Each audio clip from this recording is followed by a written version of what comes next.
அப்படி வேலைக்காரனுடைய சத்தத்துக்கும் வேலைக்காரருடைய சத்தத்துக்கும் செவி கொடுத்து பழகின ஒரு ஆவி நாகமானின் ஆவி.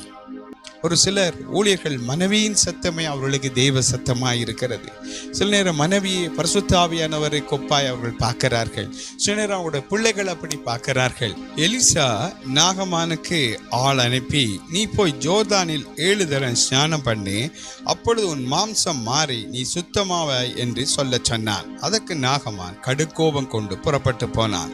நாகமான் கீழ்ப்படியாமல் சிரியாவுக்கு போயிருந்தால் சாகும் வரை குஷ்டரோகியாய் இருந்திருப்பார் அல்லவா? இன்றும் சபைக்கு அப்படித்தான் வருவார்கள், தேவனுடைய வார்த்தை கீழ்ப்படிய மாட்டார்கள். நாகமான் மாதிரி மீண்டும் குஷ்டரோகியாவை திரும்பி போவாங்க.